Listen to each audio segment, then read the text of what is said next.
صفحہ نمبر 82، آیت نمبر 77، سورة النساء۔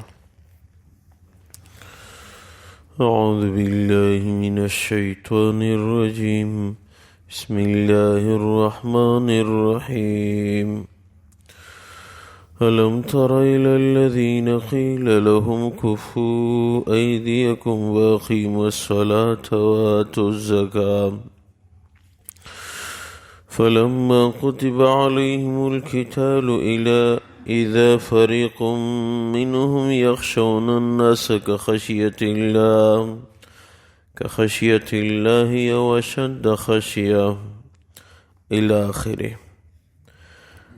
اللہ تبارک و تعالی فرماتے ہیں، الم تر الی الذین قیل لهم کفوا ایدیکم، کہ آپ نے دیکھا ہے ان لوگوں کو جن کو کہا جائے کہ جہاد مت کرو، اپنے ہاتھوں کو روک لو، واقیموا الصلاۃ، نماز قائم کرو، وآتوا الزکاۃ، زکوٰۃ ادا کرو، فلما کتب علیہم القتال، پھر جب جہاد فرض کیا جاتا ہے، اذا فریق منہم یخشون الناس کخشیۃ اللہ، پھر ان میں سے ایک جماعت کے لوگوں سے ایسے ڈرتے ہیں جیسے اللہ سے ڈرنے کا حق ہے، او اشد خشیہ، یا اس سے بھی زیادہ ڈرتے ہیں، وقالوا ربنا لما كتبت علینا القتال، اور کہتے ہیں کہ ہمارے رب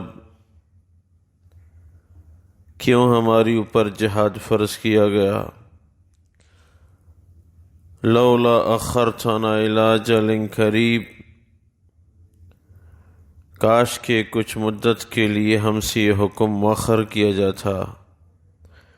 قل آپ فرما دیجئے، متاع الدنیا قلیل، دنیا کا فائدہ بہت مختصر ہے، والآخرۃ خیر لمن اتقی، آخرت تقوی والوں کے لیے بہت بہتر ہے، ولا تظلمون فتیلا، تمہاری اوپر ذرا برابر بھی ظلم نہیں کیا جائے گا۔ اللہ تبارک و تعالی ان آیات مبارکہ میں فرماتے ہیں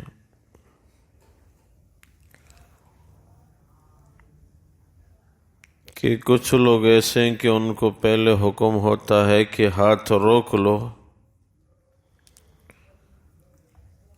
صحابہ کرام کی خواہش تھی مکی دور میں، عبد الرحمن بن عوف رضی اللہ تعالیٰ عنہ اور دیگر صحابہ کرام نے عرض کیا، یا رسول اللہ صلی اللہ علیہ وسلم، ہمیں جہاد کی اجازت دی جاتی تو ہم ان لوگوں سے لڑتے، ہم مسلمان ہو گئے تو ہم ان سے لڑتے نہیں ہیں، یہ ہماری اوپر ظلم و زیادتی کرتے ہیں، اس کی وجہ سے ہماری عزت میں کمی آ گئی۔ تو اس آیت کا حکم نازل ہوا کہ اپنے ہاتھوں کو روک لو، اب اجازت نہیں ہے۔ ہاں ابھی نماز کا حکم ہے، معراج کے بعد حکم ہوا مکی دور میں، زکوٰۃ کا حکم ہے، پھر جب جہاد کا حکم آیا تو منافقین وہ ڈرنے لگے، جیسے اللہ سے ڈرنے کا حق ہے ایسے زیادہ لوگوں سے ڈرتے تھے، اور یہ خواہش کرتے تھے کہ جہاد کا حکم ذرا مؤخر ہوتا تاکہ ہم دنیا سے ویسے بھی موت تو آئے گی، ہمارے بعد جہاد کا حکم نازل ہوتا، ہمیں اپنے بستروں پہ موت آتی۔ تو حکم ہوا کہ ان کو فرما دیجئے کہ دنیا کی زندگی بڑی مختصر ہے، تقوی والوں کے لیے آخرت ہی بہتر ہے۔ ابتدائی اسلام میں جہاد کا حکم نہیں تھا، پھر مدنی دور میں حکم آیا۔ ہاں عبادات کا حکم جو ہے وہ جہاد سے پہلے، نماز کا حکم جہاد سے پہلے تھا، زکوٰۃ کا حکم بھی جہاد سے پہلے تھا۔ قرآن کریم اور احادیث مبارکہ میں نماز کے اوپر بھی بہت زیادہ تاکید ہے۔ یہ اللہ کی ملاقات ہے۔ اگر امت کی نماز درست ہو گئی تو یاد رکھیں کہ امت راہ راست پہ آ جائے گی، اور نماز پہ محنت کی ضرورت ہے۔ نماز کا چھوڑنا یہ تمام جرائم سے بڑھ کر جرم ہے۔ اسلام میں اس کا حصہ نہیں جو نماز کا اہتمام نہیں کرتا۔ موسیٰ علیہ السلام کے متعلق منقول ہے کہ ایک دفعہ اپنی جگہ بیٹھے ہوئے تھے، ایک جوان عورت آئی اور عرض کرنے لگی کہ موسیٰ علیہ السلام، میں نے زنا کا ارتکاب کیا، پھر اس سے میرا حمل ٹھہرا اور پھر میرا بچہ پیدا ہو گیا، اور پھر میں نے اپنے ہاتھوں سے اس بچے کو قتل کر دیا، ملامت اور بہتان کی وجہ سے۔ اب آپ کے یہاں آیا ہوں کہ توبے کا کوئی راستہ ہے کہ نہیں ہے؟ تو موسیٰ علیہ السلام نے فرمایا کہ نکل جاؤ، ایسا نہ ہو کہ آپ کے گناہ کی وجہ سے میں ہلاک ہو جاؤں۔ آپ نے بہت بڑا جرم کیا ہے، میری جگہ سے نکل جاؤ، ایسا نہ ہو کہ آپ کی وجہ سے میں ہلاک ہو جاؤں۔ وہ عورت نکل گئی۔ اللہ تبارک و تعالی نے جبریل امین کو بھیجا کہ اللہ تبارک و تعالی فرما رہے ہیں کہ اے موسیٰ، جو آدمی نماز کا اہتمام نہیں کرتا وہ اس عورت سے بڑھ کر مجرم ہے۔ جو آدمی نماز کا اہتمام نہیں کرتا وہ اس عورت سے بڑھ کر مجرم ہے۔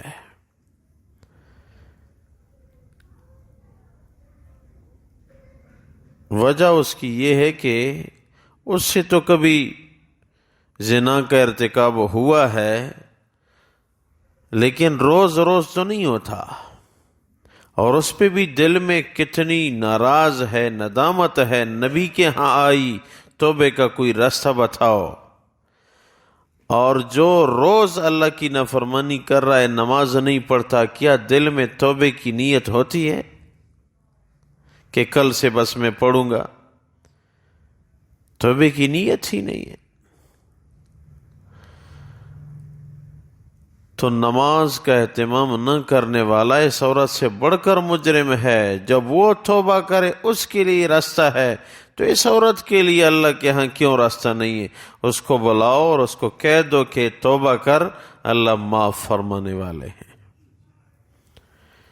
اللہ کو اپنے بندوں پہ بہت زیادہ رحم ہے، لیکن انسان سچے دل سے لوٹ جائے اور دل میں واقعی ندامت ہو کہ آئندہ یہ جرم نہیں کروں گا، پھر اللہ کی مدد ہوتی ہے۔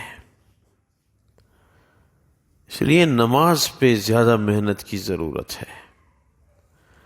نماز امت کی شاندار بن گئی جب 50% سے زائد مسلمان نماز کا اہتمام شروع کر لیں گے تو تب مسلمانوں کے فتوحات کھل جائیں گے۔ ہم دیکھ رہے ہیں کہ نماز کا کیا حال ہے، اور جو ہم پڑھ رہے ہیں ہم اپنی نماز پہ توجہ دیں کہ نماز کو ایسے انداز کا بناؤں کہ ہر فرض، ہر واجب، ہر سنن، ہر مستحب عمل کا خیال رکھا جائے، پھر تمام چیزیں حاصل ہو جائیں گی۔ کیونکہ نماز جو ہے یہ قرآن کا حکم ہے، ان الصلاۃ تنہی عن الفحشاء والمنکر، یہ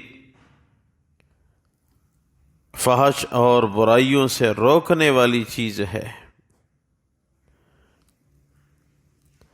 اور پھر فرائض کے ساتھ ساتھ نوافل کا اضافہ ہو، تہجد کا اہتمام ہو،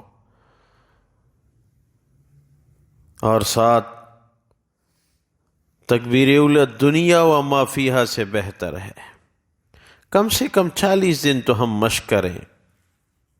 حدیث میں کہ جس نے 40 دن تکبیر اولی کے ساتھ نماز پڑھی وہ منافق نہیں ہوگا۔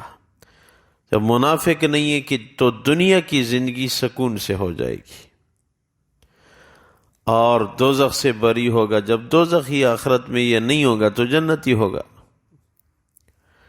اور 40 دن پہ بس نہ ہو، آگے مشق کریں۔ تمام ساتھی یہ کوشش کریں کہ 40 دن جس نے اب تک زندگی بھر میں اہتمام نہیں کیا وہ کم سے کم ایک دفعہ تو یہ حدیث پہ عمل کرے، اور جنہوں نے کیا ہے وہ آگے بڑھیں، وہ تہجد کا چلہ کر لیں کہ 40 دن میں ایک دن بھی تہجد قضا نہ ہو، اور جن کو وہ بھی ہوا ہے تو وہ مزید آگے بڑھیں، اوابین کا اہتمام کرے۔ انسانی تخلیق کا مقصد ہی عبادت ہے۔ حضور اقدس صلی اللہ علیہ وسلم کی مبارک ذات نے ارشاد فرمایا، جس نے شام کی نماز کے بعد 6 رکعت نماز پڑھی، اس سے اوابین مراد ہیں، اور درمیان میں کسی سے بات چیت نہیں کی، اس کو 12 سال کی عبادت کا ثواب ملتا ہے۔ تو چھوٹا سا عمل ہے، 6 رکعت پڑھنے پہ زیادہ زیادہ 10 منٹ کہہ دیں، 8 منٹ کہہ دیں۔ اس میں بھی پھر محدثین کا ایک قول یہ ہے کہ یہ 2 سنتوں سمیت 6 مراد ہیں، اور ایک قول یہ ہے کہ نہیں، 2 سنتوں کے علاوہ 6 مراد ہیں۔ کبھی اس پہ عمل ہو، کبھی اس پہ عمل ہو۔ اس امت کے لیے ثواب کا انداز بڑا مفت ہے، تو آدمی کوشش کرے درمیان میں کسی سے کلام نہ کرے۔ یہ اہتمام کر لیں کہ بس 6 اگر نہیں تو 4 اور ساتھ ملا لیا کریں، پھر بھی محدثین کا ایک قول تو آ رہا ہے۔ عبادت اصل مقصد ہے، اس پہ اگر ہم آ گئے تو معاملات درست ہو جائیں گے، زندگی میں اطمینان آ جائے گا۔ اللہ تبارک و تعالی فرماتے ہیں، الم تر الی الذین قیل لهم کفوا ایدیکم واقیموا الصلاۃ وآتوا الزکاۃ، کہ آپ نے دیکھا ان لوگوں کو جن کو کہا جائے کہ اپنے ہاتھوں کو روک لو، ابھی نماز قائم کرو، زکوٰۃ دیا کرو، فلما کتب علیہم القتال، جب ان پہ جہاد فرض کیا گیا، اذا فریق منہم یخشون الناس کخشیۃ اللہ، تو ایک جماعت ان میں سے لوگوں سے اس طرح ڈرتی ہے جس طرح کہ اللہ سے ڈرنے کا حق ہے، اور اشد خشیہ، یا اللہ سے ڈرنے سے بھی زیادہ لوگوں سے ڈرتے ہیں۔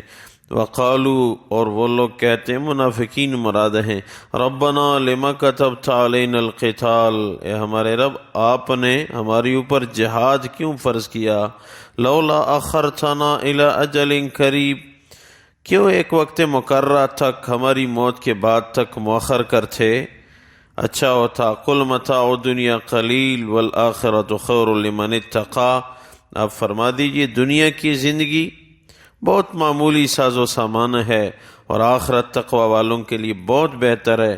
ولا تظلمون فتیلا، تمہاری اوپر ذرا برابر بھی ظلم نہیں کیا جائے گا۔ یا اللہ، نماز کا اہتمام نصیب فرما، توفیق عنایت فرما یا اللہ۔ دیگر احکامات، زکوٰۃ، حج، جہاد، سیام، تمام احکامات کا خیال رکھنے کی توفیق عنایت فرما۔